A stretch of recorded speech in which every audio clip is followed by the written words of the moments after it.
Ladies and gentlemen, we're regrouped after our little break, and this time we're going to be hearing from Bernard Gaynor.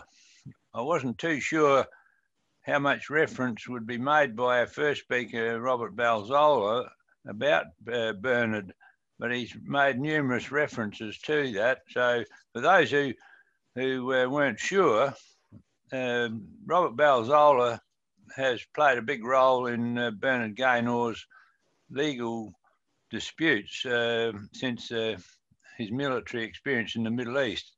And no doubt he's going to tell us a lot more about that shortly. But anyhow, Bernard, he was an infantry soldier, an engineering officer and an intelligence officer in the Australian Army. It began in 1997 until 2014. He went to the Middle East on 3 occasions, and he come home, or awarded it over there, I guess, a rank of major. And he was awarded the United States Meritorious Service Medal for operational performances in Iraq. I used to think a major was one of those portulent fellows that got around with a walking cane and a big moustache, and I'm really surprised to see such a youthful, athletic Bernard Gaynor to know that he's a major. Anyhow, since 2013, Bernard has been the subject of numerous legal actions, and none of these have been substantiated. He'll tell you more detail about that as we go. But all the military disciplinary administrative inquiries said he had no case to answer. But despite this, Bernard was dismissed by the Chief of the Defence Force in 2014. Bernard might tell us who that gentleman was. Also, a gay activist in New South Wales by the name of Gary Burns has made a practice of lodging 37 complaints against Bernard. Again, Bernard will explain what that was about.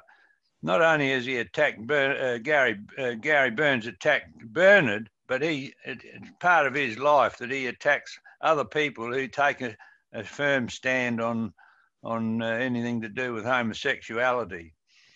But Bernard's got a great story to tell us, and like I said, he's a dedicated Christian, and he's been through such that no doubt his faith has played a major part in his being with us today.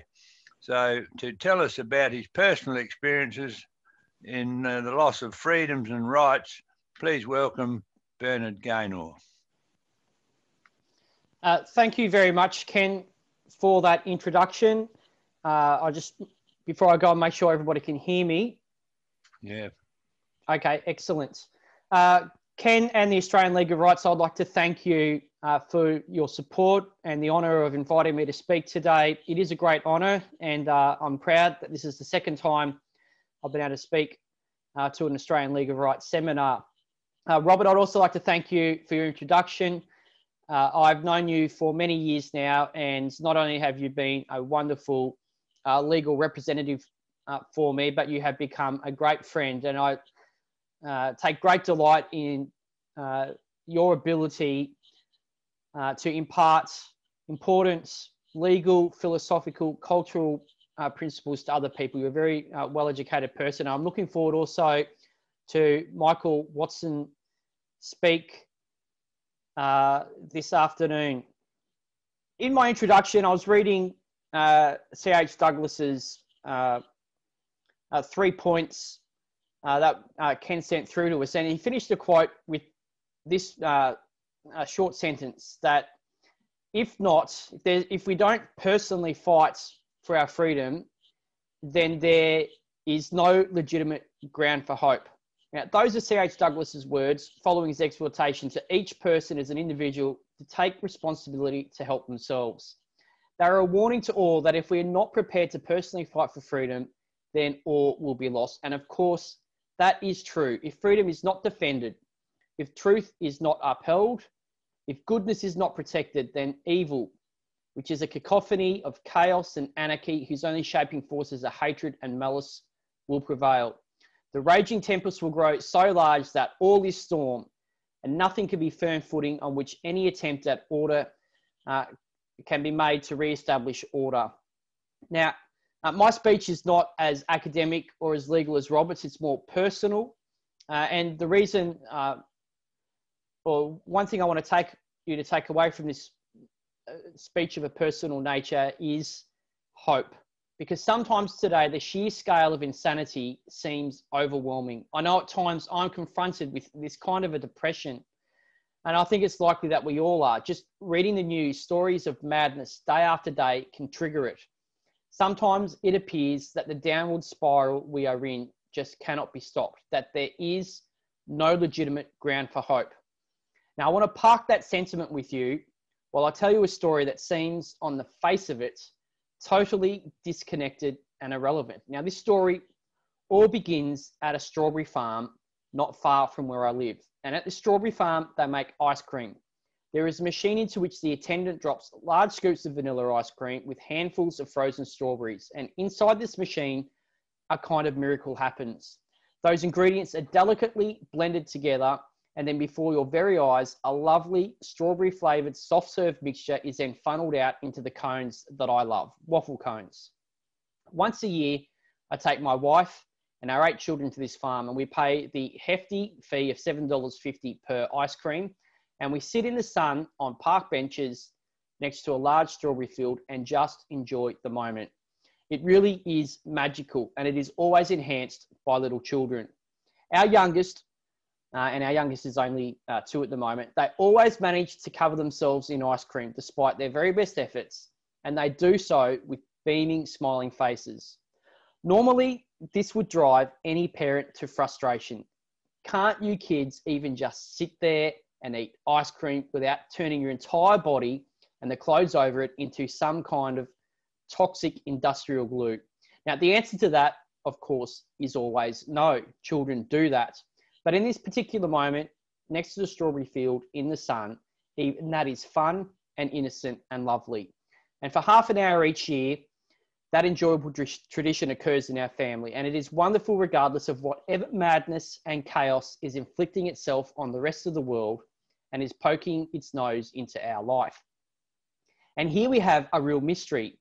It is not how to explain the existence of evil, but to explain something far greater, which is the existence of goodness in even the simplest things of life in a world filled with evil. And now I think the answer to that can be summed up this way. God exists and he is good. And I think that answer contains something deeper, which goes something like this.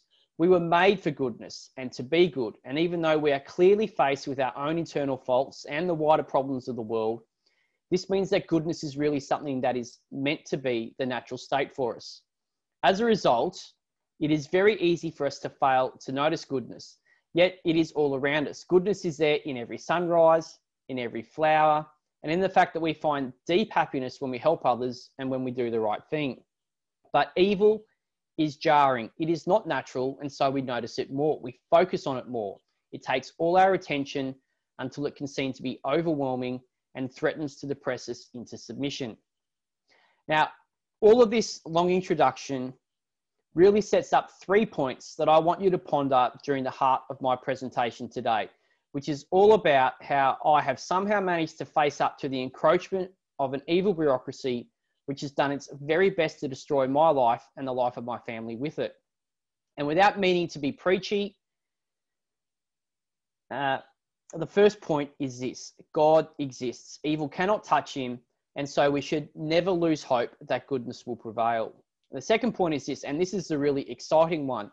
When we personally get involved in the battle for freedom, which is the same thing as saying the battle for goodness, we are choosing to be part of the army that will prove victorious. So the only question that really faces us is whether we will choose to be part of that army and whether we will seize the opportunity in front of us to do something truly great. That is an exciting thought. And the third point is this: I am weak. In many ways, I'm hopeless. I tell you without a moment's hesitation that if the result of the battles I have faced, and all of us have our own battles, but if the results of this battle was really just up to me, it would have ended in disaster long ago. And I think Robert touched on this point during his speech as well. So knowing my personal weakness and the external factors such as time and money and organisation that we have faced, I'm filled with wonder at the victories that we have been able to achieve. Now, this has been done with the help of many people, in particular Robert, who I'm extremely grateful for. We have achieved success. However, the root cause of that success is not due to me or even Robert or anybody else, but to God, who is the source of all goodness. So I'm going to tell you today about this battle and in all the ways we've been hurt in this battle. And I've thought long and hard about this because I have no doubt that those who have hurt me in this battle will watch this video. They will take joy from the fact that there's been suffering, and they will attempt to inflict this suffering on me again. Worse, they'll attempt to inflict this suffering on others because they know sometimes it succeeds and they know it will cause pain. But there is something far more important for those people, and I hope for you to understand. Despite my own fault, failings and weaknesses and the enormous pain and suffering that's been caused over the last few years, there was still victory, despite all the odds. So I can only humbly join the boast of St. Paul, who outlined all his trials and tribulations and his own personal temptations, and then gloried in his weakness because it was all the more proof that God was with him. And I have no doubt that God has looked after me and my family in this battle, and our life is still wonderful and happy, and that is the greatest victory of all. Now, C.H. Douglas argued that it was the purpose of the state bureaucracy to provide us with what we need, rather than to annoy and hinder us by restricting our ability to get what we need. So he wasn't saying bureaucracy was not important. He wasn't saying that it wasn't legitimate. He was just pointing out that so often it does not live up to its purpose. There are many reasons for this. You can all think of examples in the health or education or economic bureaucracies that exist to achieve a real good, but for some usually stupid reason, hinder access to health or education or prosperity. Now, the bureaucracy I'm going to talk to you about today is of an entirely different nature. It is not unnecessary bureaucracy that has gone off the rails. Instead, it is a bureaucracy that has no reason for existence in the first place. And that is the fundamental reason why it is so evil. This bureaucracy only exists to pursue its own personal ends, which is to expand its power over all of society. Now, on the surface, so I'm talking about the anti-discrimination bureaucracy or industry, as I call it. And on the surface, this industry appears legitimate. It claims to protect social justice, but this is a lie. And Robert spoke about justice and various subsets of justice, but I want to say there is no such thing as social justice as put forward by the anti-discrimination industry. The anti-discrimination industry basically says that social justice is the be-all and end-all of justice. And it ignores all the other aspects of justice and the relationship between people and the payment of dues that all of us have, which is the heart of justice to each other. So its version of justice is a fragmented version of justice. And we should all know that at the end of the day, for justice to exist, it must be whole and entire, or it is not justice at all. So any organisation that claims to be only for social justice is by its very nature attempting to split justice apart, which means by its very nature, it is actually for injustice. The truth is that the anti-discrimination industry is all about politics and power as ends in themselves. And it is the only industry in Australia that has the power to force its political views on you. Not even our actual political bureaucratic system does this. You can still vote for whoever you want, regardless of who is in charge. But this is not the case in the anti-discrimination industry, which is completely and entirely unelected and has the power to force you into tribunals to account not for what you have done, but for what you have thought and said, for your political views. It also usurps to itself the power to determine what can be thought and said. In other words, the anti-discrimination industry believes it has the power to determine what political views are acceptable. Now, as morality is inherently part of politics, this means that the anti-discrimination industry believes it has the power especially to determine what moral views are acceptable, and it does so as an absolute power unto itself. It refuses to accept that there is any other moral authority than itself, which means it denies God, the divine law, and even the natural law. There is only positive moral law promulgated by the high priests in the new woke temples. And this in itself is a form of madness. And I believe it is why the anti-discrimination industry spends so much of its time enforcing various other forms of madness. For example, the truly ridiculous lie that a man can become a woman. And this industry has spread like a virus. It no longer exists only in the various states and Commonwealth agencies, but has replicated itself into every workplace by codes of conduct, equity and diversity divisions and groupings, and in the HR departments. This has led to a new form of political slavery. We all know it. We all feel it wrapped around us. It is the coercive pressure that you know that you will lose your job if you are found to like the wrong Facebook page in your own private time and in your own private Facebook settings. Now, you don't need to take my word for any of this to know that this is true. Take it from Tim Wilson, who was the Freedom Commissioner at the Australian Human Rights Commission from about 2010 to 2015, give or take. This week, he admitted that human rights laws were entirely political. And I'm just going to play a short video for you where he said this. It was within a framework of understanding that you weren't going to agree with everybody, but that's okay because, you know, I used to have these people say to me all the time, human rights shouldn't be political. And I would say, well, hang on, this doesn't make any sense. They're political ideas about political values, about political concepts implemented through political instruments, advocated by political leaders, et cetera, et cetera. Which part of that isn't political? You just think they shouldn't be political because you think that wins the argument. It's a lot of rubbish. It's deeply political. Yeah. So there you have the former Freedom Commissioner at the Human Rights Commission telling it exactly the way it is. The anti-discrimination industry is entirely political. This is from the horse's mouth. He was embedded at the very heart of Australia's anti-discrimination industry.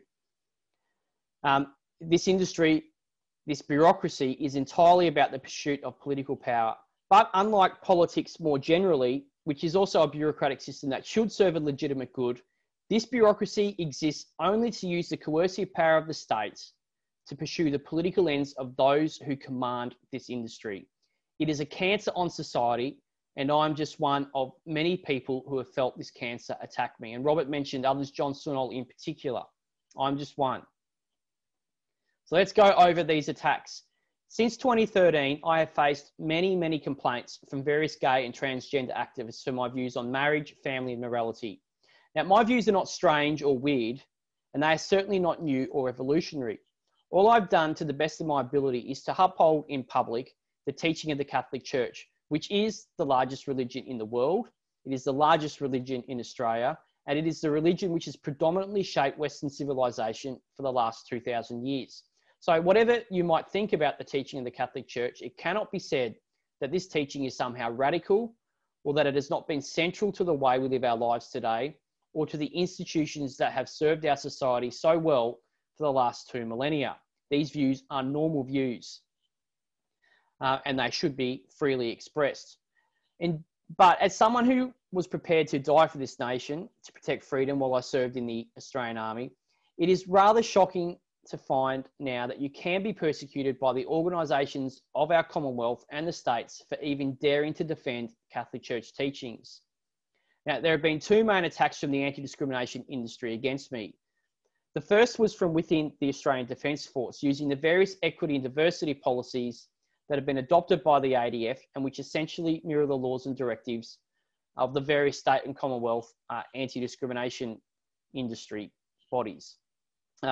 Now, just as backgrounds, and Ken mentioned, I served in the Army as an infantry soldier from 97. I joined full-time in 99 and served until 2012, deploying to Iraq 3 times. I left full-time service in 2012 for personal and family reasons, and I returned back into the Army Reserve. Now, in late 2012, the Chief of the Defence Force, Angus Hurley, who is now our Governor General, gave approval for the ADF to march officially in uniform in a political protest against state and Commonwealth laws.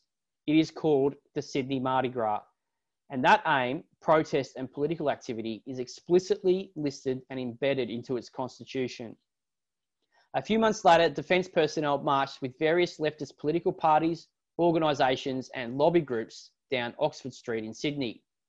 At the same time, a group of defence personnel called the Defence Gay and Lesbian Information Service was campaigning the federal government to remove all rights, freedoms and fundings from Christian schools and charities.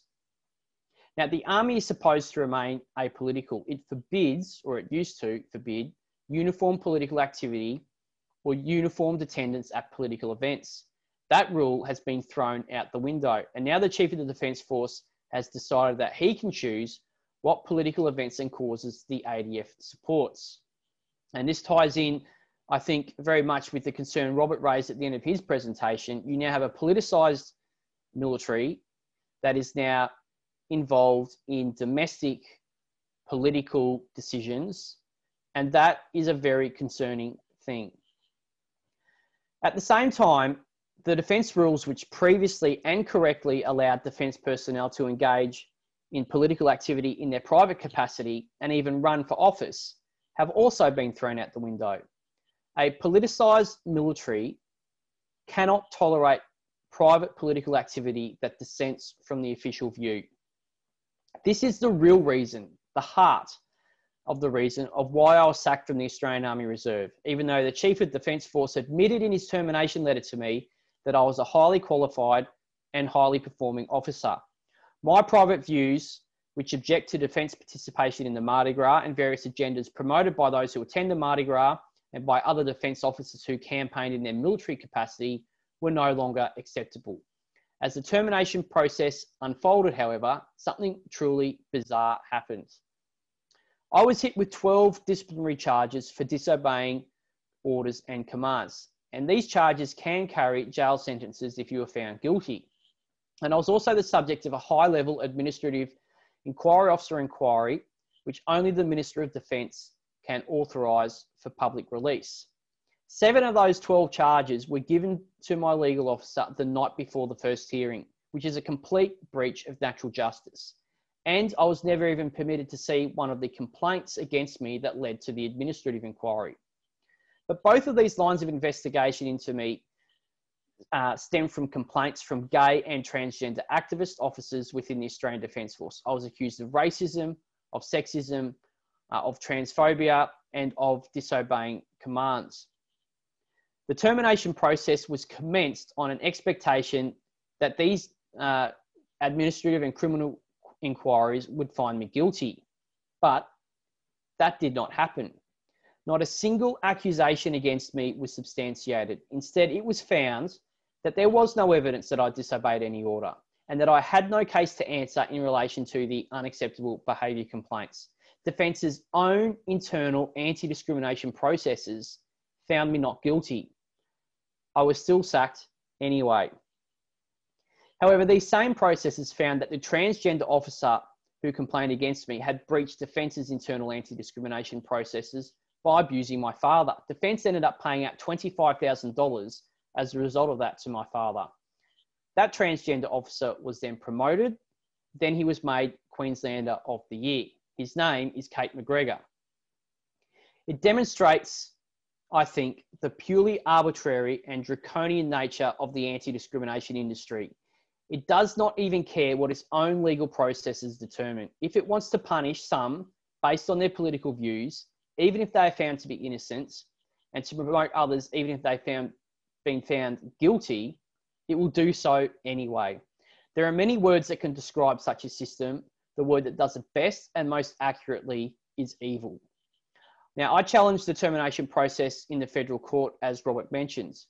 At the time, I felt like I was the last man left, and that I was riding my horse into the machine gun nest. I did not believe that I would be able to achieve anything at all. I just believed it was the right thing to do.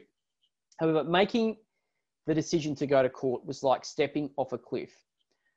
It was a decision based only on faith and hope. The initial court fees just to pay the court were $2,000, and that was about all the spare money that I had. I spent it and I prayed. And then, as Robert mentioned, I won in the federal court. I think that was a very, very important victory, even though it was subsequently overturned. The federal court found that the termination decision breached the implied constitutional freedom of political communication. The chief of the Defence Force, it found, could not sack an officer for expressing his private political views in his own private time. Unfortunately, Defence appealed, and the full court of the federal court overturned that decision, and the High Court refused to grant me permission for special leave to appeal. Now, Defence spent $750,000 to achieve this outcome. It has since spent at least another $50,000 more pursuing me for costs, knowing full well that it will only ever be able to recover a tiny fraction of even that $50,000, if it can even recover anything at all. Basically, I have nothing left. Now, this in itself is a gross abuse of taxpayer funds, which Defence is supposed to protect. It's entitled to pursue costs, but not when doing so is going to cost the taxpayer more than they will ever recover. No doubt, this attack on me from within Defence has all the hallmarks of defeat, and in many ways there have been very practical defeats. The bad guys were promoted, Defence secured the power to promote certain political agendas and to sack those who expressed different views, even though they're lawful, privately, and I lost my job. And enormous public money was spent to achieve all of this. But at the end of the day, I believe that the cost to Defence to do all of this has been far higher. Defence has proven that the anti-discrimination industry will abandon all principle and ignore the finding of its own processes to impose its will. And this proves that this industry is entirely arbitrary. Defence has achieved victory by selling everything for clear hypocrisy, chaos, and whim. The price of that victory cannot be sustained. One day it will be overturned. I don't know when, and I don't know by who. It will be someone with courage, but it will happen. My biggest fear is that the price has not yet been paid in full, because there are consequences for practical outcomes that are bad for society. When militaries abandon logic and morality, people tend to die. All Australians should hope that this will not be the price our nation pays, either at the hands of a politicised defence force or at the hands of an aggressor that our now insanely politically correct defence force may one day need to confront. The second attack I've faced is from a gay activist and self-described anti-free speech activist in Sydney, Gary Burns. Since 2014, Burns has lodged 37 anti-discrimination complaints against me under the New South Wales Anti-Discrimination Act. Again, not a single complaint has been substantiated, despite the fact that these complaints have been brought before the New South Wales Civil and Administrative Tribunal, the Tribunal's Appeal Panel, the local court, the Supreme Court, the Court of Appeal, and even the High Court of Australia. In fact, in this process, the only people who have been found to have breached any laws in this long saga are those who worked in the anti-discrimination industry. The High Court found that the Tribunal had no powers and was breaching the Constitution to even hear the complaints against me. And the President of the Anti-Discrimination Board has been forced to admit in writing to me that she failed to comply with her own requirements under the law. Burns himself is now bankrupt as a result of his defeat in the High Court. He has also been found to have committed acts that constitute contempt of the very system he complains to. In every way, this farce has been an unmitigated disaster for the entire anti-discrimination industry. Yet it still continues, and I'll go through the current situation a bit later. And the lengths it has gone to continue this disaster really are unfathomable. Burns has boasted that he was lodging complaints to bankrupt me. The board in New South Wales knows this because I've sent the board the emails where he stated that this is his intention. And the board has then gone ahead and removed that material from my compilation of evidence, describing it as irrelevant when it has referred Burns' complaints to the tribunal. So the board is hiding evidence. It knows and proves that Burns is a vexatious complainant. And even though the board marches in the Mardi Gras, while investigating my views of the Mardi Gras, it denies that it is biased. At the tribunal, I've sat before a magistrate who has campaigned to fundraise for an LGBT activist legal organisation. That same magistrate has been forced to recuse herself after evidence was presented in a different matter that she had held private conversations with Gary Burns. That magistrate had previously overwhelmingly decided in Burns' favour, and she made 2 decisions against me while she was sitting on matters involving Burns. I was threatened with contempt of court charges by the New South Wales Crown Solicitor's Office just for writing about the conduct of the magistrate. I told them to fill their boots and they backed down. I've appeared before a judge whose tipstaff, his assistant, was a gay activist who the day before a hearing offered Burns a further opportunity to put on new submissions. I've had the New South Wales Police Gay and Lesbian Liaison Officers tell me that they would take no action against Burns for his threatening emails, threatening my family's safety, because they were free speech. Yet despite all of this institutional bias against me, the 37 complaints, the threats, the intimidation, the cost of it all, not a single complaint against me has been substantiated. It really is incredible. In one way, it highlights the sheer incompetence and cowardice of it all. Any other kangaroo court regime would have stomached up the courage by now just to declare me guilty. The anti-discrimination industry here in Australia, for all its threats and its power and its state resources, still does not even have the courage to do that. However, the process continues, and this is the current situation. Burns is bankrupt, but this has not changed much yet at all. He went bankrupt back in July. Over the past few days, the official trustee in bankruptcy has written that he does not intend to take any action to stop Burns' litigation. The New South Wales Local Court also seems to have no interest in the fact that Burns is now bankrupt. So I'm currently in the process of obtaining legal advice as to whether to challenge the trustee's ruling, including whether the trustee could be held liable for any costs I incur in the future as a result of this decision. Regardless, Burns does face a security for cost motion in the New South Wales Local Court, which has not yet been determined. I'm also in the process of examining Gary Burns' finances because, and he had until the end of August to provide his financial details, which he has not done so. This does not surprise me at all. And I don't want to say too much more about this, but whatever happens from here on in, I think this particular aspect of all these matters will become the most important and it will have the most fireworks. Burns, I'm sure, is desperate to avoid this process. I have good reasons to believe this, although I will not divulge them now. So I'm currently in the process of obtaining court orders to enforce this financial examination, and I'm confident it will be achieved. The New South Wales Parliament just yesterday handed down its report into Mark Latham's proposed bill to force the New South Wales Anti-Discrimination Board to end vexatious complaints. In some ways, this report was disappointing. It rejected Mark's bill. It makes it clear that the Greens, Andrew Shoebridge, and leftist members of the Liberal Party and the Labor Party have decided to ignore the issues that were raised during the inquiry. Again, I'm not surprised that this occurred. The inquiry did not want to hear from me. It suppressed much of my submission. It did not call me as a witness. It is akin to holding an inquiry into the bushfires earlier this year, but deciding that no evidence about any specific fire would be published or discussed. It's also disappointing that supposedly conservative Liberal Party members would side with the Greens. However, this report is important and it is a victory. It has at least raised issues that will prove fruitful in the future, with the committee chair, Robert Borzak, writing that in his view, there are individuals misusing the complaint process for personal vendettas. And in doing so, wasting taxpayers' resources unnecessarily. I would like to take this opportunity especially to thank Mark Latham for his efforts in putting forward this bill and raising this issue in Parliament. Now, I can't vote for Mark. I don't even live in New South Wales, yet he still stood up for me, my family, and for what was right. And I will forever be grateful to him for that. And I'm sure that his efforts will succeed in protecting Australians. But win, lose or draw, he has helped me. And as I said, I'll forever be grateful for that. So God bless Mark Latham.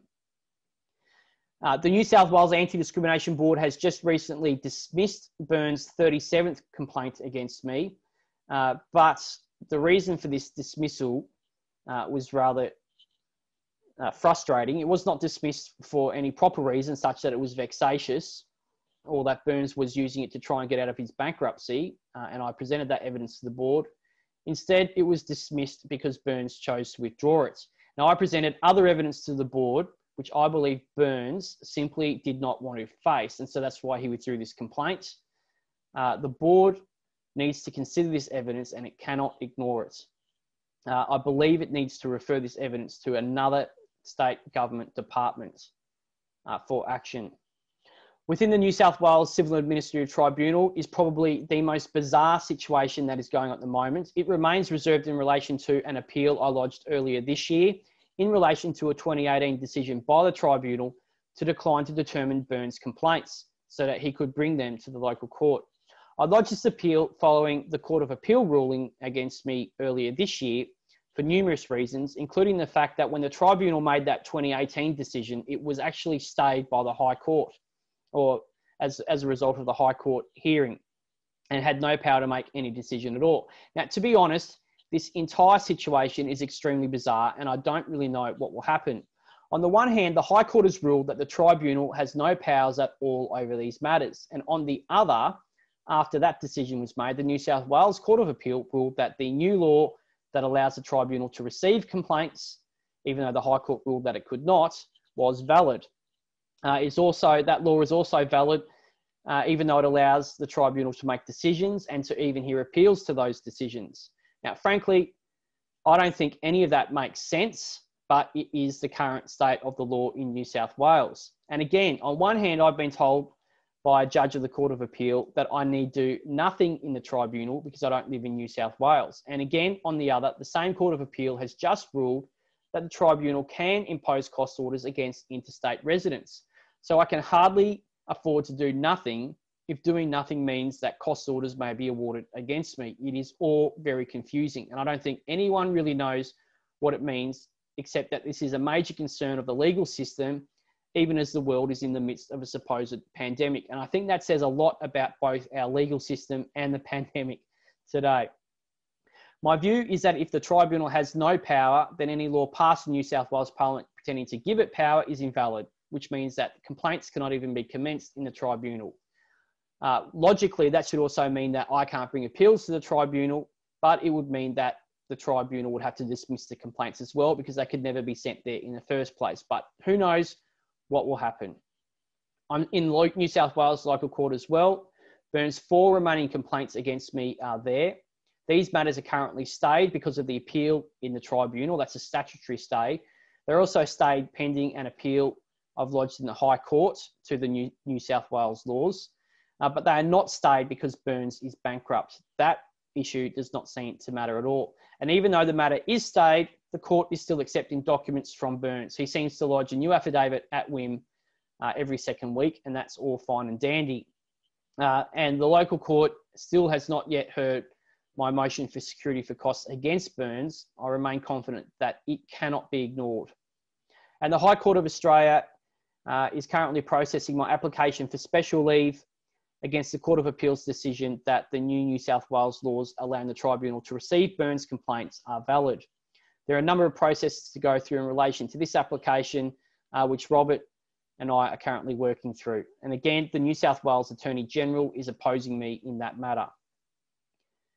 Now, all up, as I have to keep emphasising, 37 complaints, litigation in every court in New South Wales, most federal courts, the High Courts, intervention by Attorney Generals from across the Commonwealth, 12 military charges and inquiry, officer inquiry. And there are really only 2 things to say. Not a single complaint against me has succeeded.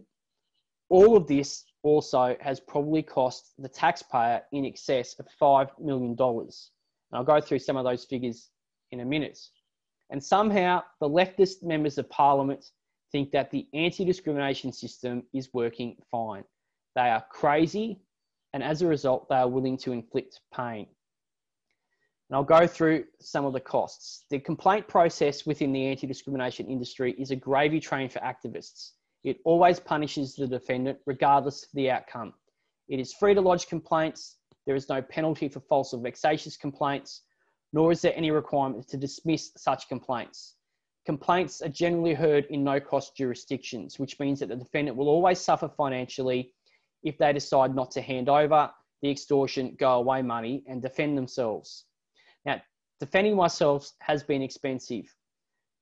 It has cost over $500,000. Over $500,000 in legal costs have now been paid. About 20% of that, fortunately, has come from costs recovered against the New South Wales Attorney General and the state of New South Wales, but that is a lot of money. And I just want to make a few points about money because it can be taken the wrong way sometimes. We need to pay proper wages to our legal representatives in justice.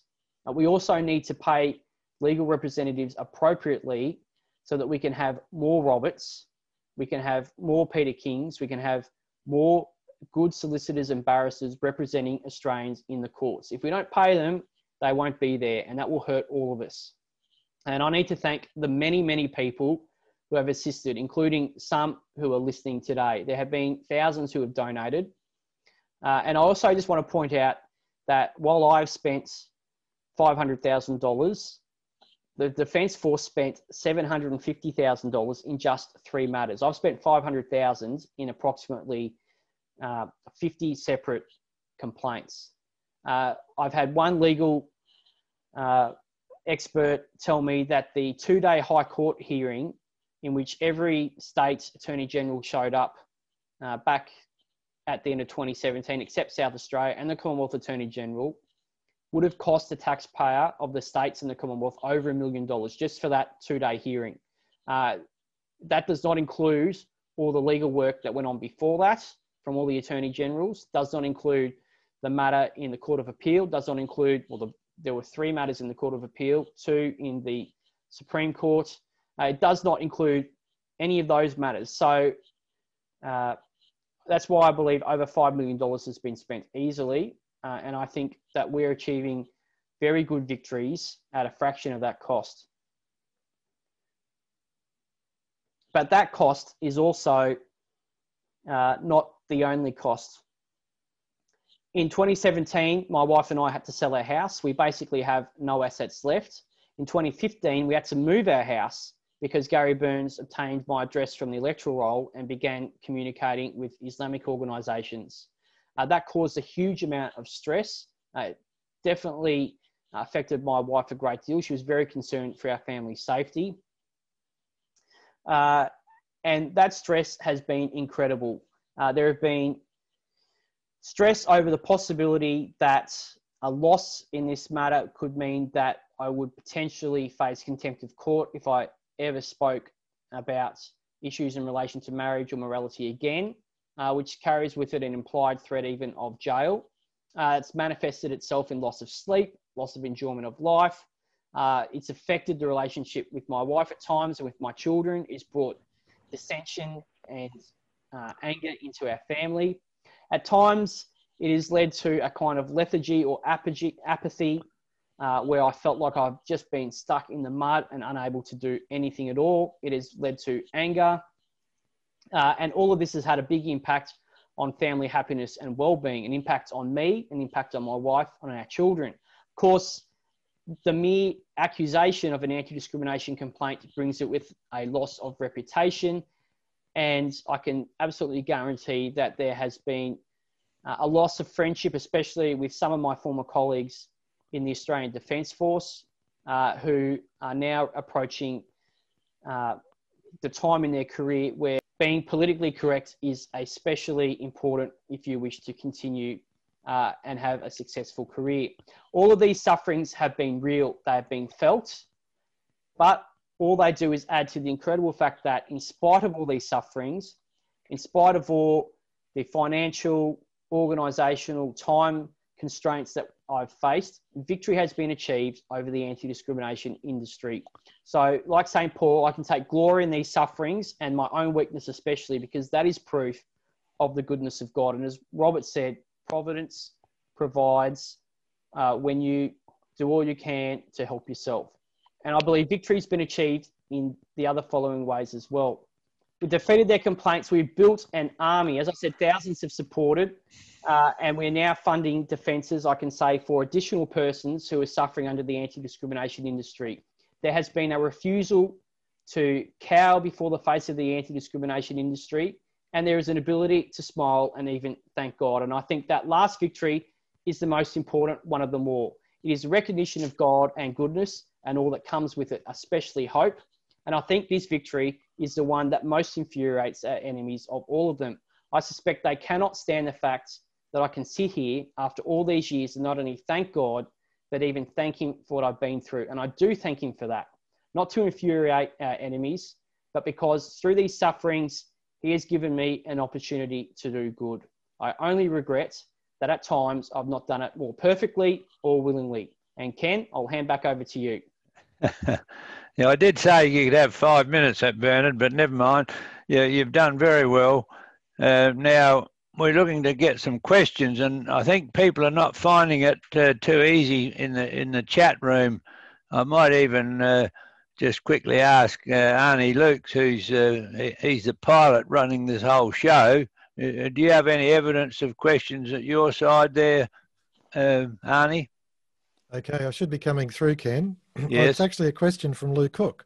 Oh. The government legislates law and then appoints a zealot to oversee the application of these laws, who then set out justifying their existence. This is a witness of, if you like, the Human Rights Commission.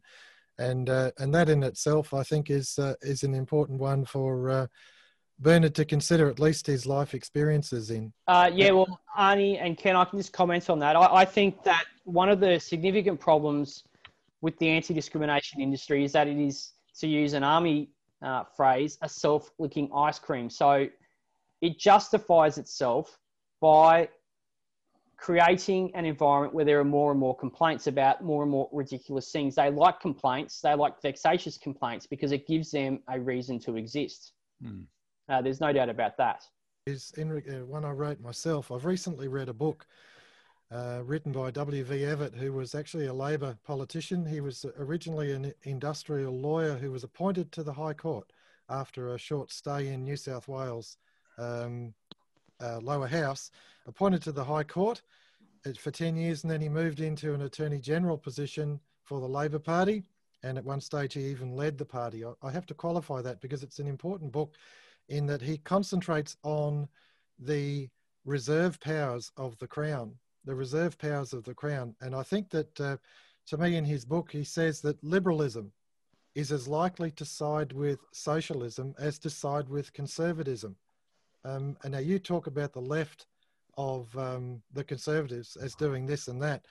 And I just wonder, is there a vacuum? Is there a lack of genuine conservatism within our parliaments in light of, say, Cory Bernardi establishing the Australian Conservatives, but calling it liberal democracy, which to me is a confusion of words, of descriptors?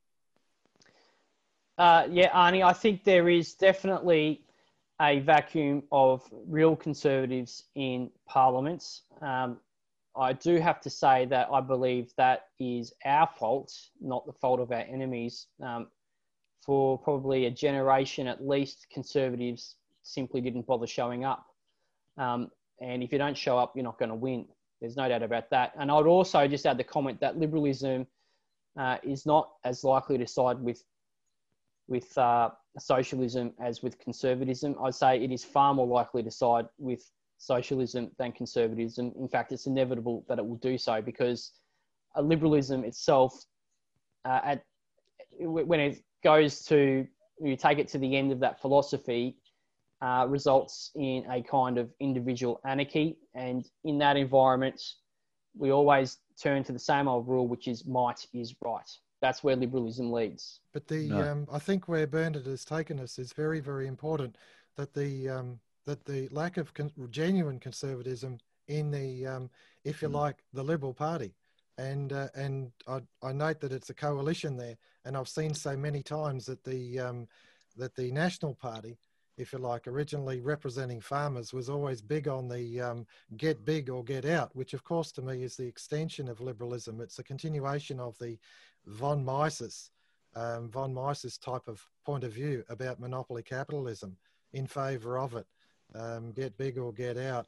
So to me, considering that the National Party or former Country Party is there as part of the problem, the Liberal Party is there as part of the problem. To me, if you like, the opportunity is for people to think about what they're actually going to do. Now, in Victoria, they've got a council election coming up in about a month, and I noticed that the candidate closing was yesterday, if I've read the schedule right. The fact is, Victoria can do something almost immediately, heading towards the council, and then from there increase the groundswell, if you like, the groundswell. My thoughts are that reading Evatt's book is the critical importance of the States House, the upper house, in the state level and also the federal level. These to me are untapped resources that are there, and we're really lacking in our understanding of civics and the actual working of our parliaments and our government functionaries. Your thoughts, please, Bernard. Look, I think on the Liberal Party point, I've come to a conclusion after many years of trying to work in minor parties that as a practical vehicle, Conservatives, and most of them, or many of them probably don't want to hear this, need to get involved inside the Liberal Party. That's my view, because that is the most practical vehicle to achieving a good anywhere in politics, of getting people elected to Parliament. And yeah, absolutely, we need to get people elected into the upper house who are willing to do the right thing. I've been very lucky to have Mark Latham in New South Wales. Without his support and efforts in New South Wales Parliament, and he is One Nation, so he probably would disagree with me on my view about the Liberal Party, but he's done a fantastic job, and I'm very grateful that he's there.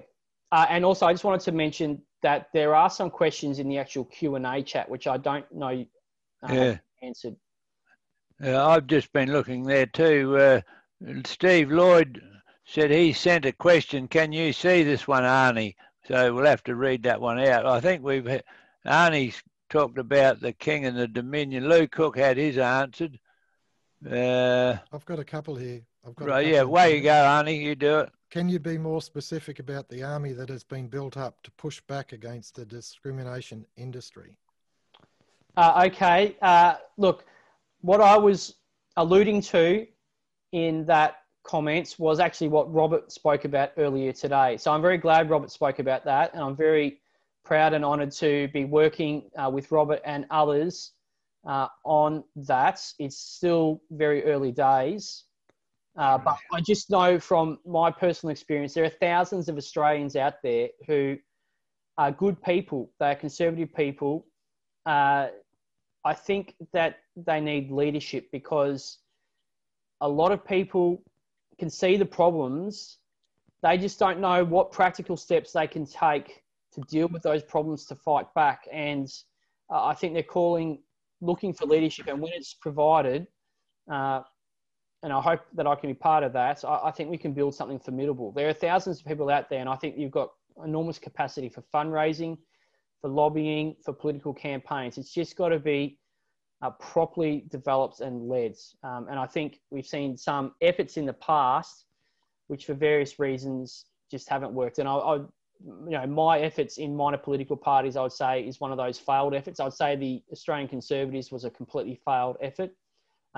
Conservatives have to start using their brains, organising properly if they want to win. Aren't all the courts now commercial, as is in the army, etc.? That's the key problem. Do they have a vested interest in the outcome? Well, I don't know they're commercial in the sense that they're a business, like a free enterprise business, but they certainly are little empires, and little empires that have secure taxpayer funding. And there's a lot to be said about the series of Yes Minister, Yes Prime Minister.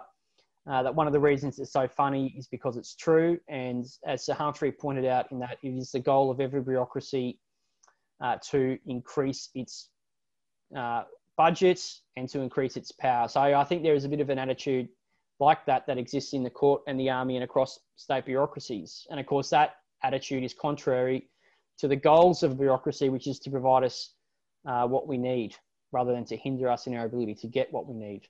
Yeah, no, that's really important. In regard to, and this is out of left field, but it's certainly the principle is there, the Murray-Darling Basin Plan and the authority that goes with it. I note that they took a review, if you like, of their structure. I was involved in some interviews earlier on this year, and the big issue I got, the big ticket out of it, was that if only they had more power, if only they had more power, they'd be able to actually manage this thing. And yet it never actually came down to a question of, why don't we just put some more water down the Murray-Darling, and then everyone will get enough, there'll be a sufficiency of it, and they will have provided, and we don't even need to exist. It seems as if the answer of their very existence is self-serving, rather than actually looking at a solution to the problem so that you don't need the bureaucracy that's behind it. Your thoughts? Yeah, well, I don't want to comment too much on the Murray-Darling water issues, because that is something that I have very little knowledge or understanding of. But I do make the points, I talk about the issue of power. Yeah, and I think you'll find every bureaucracy will say that one of the key solutions they need to their problems is more power. And it's interesting, when I was writing my speech, if you look at one of the problems with the anti-discrimination industry is that it has actually decentralized in many ways. It's consistent, that there's like a centralized thought process, but its power has come because it's decentralized by replicating itself into government departments, big business, and even small and medium businesses now through HR departments and things like that, which is kind of a principle of handing control to the lowest common level, which is something I support. But that's one of the reasons why the anti-discrimination industry has been able to obtain such power, because it's adopted that approach.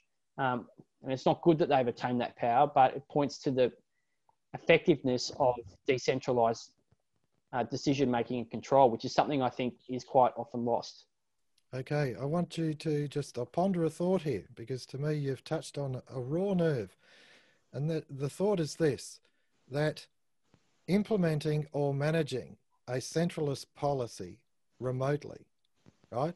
Now, for instance, we've got these COVID marshals. They're implementing a lockdown policy locally, but the policy is still about centralizing power. So I think we need to identify the difference between something that allows people to walk about freely, express their views freely, and exercise their entitlements freely without interference. And the other one is imposing that power locally. So you've got this, if you like, many dictators floating everywhere. And I think that to me is if you like, an extension through things like HR, things like job security and all this sort of stuff. It's an imposition of a centralist policy. You will speak this way, you will treat these things in this fashion. And if not, of course, you're jeopardizing your employment future prospects. Yeah, absolutely, Arnie. I've forgotten exactly what you said at the start, but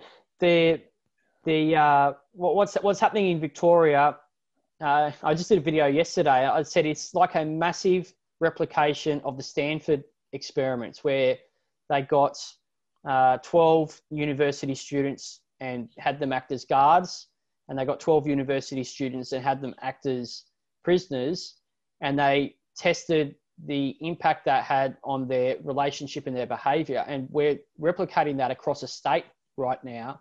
And we're going to see exactly the same results in the Stanford experiment, which is those who have been given arbitrary power over others for no specific purpose or good reason at all are going to start exercising that power in pretty brutal ways. We don't want to see that.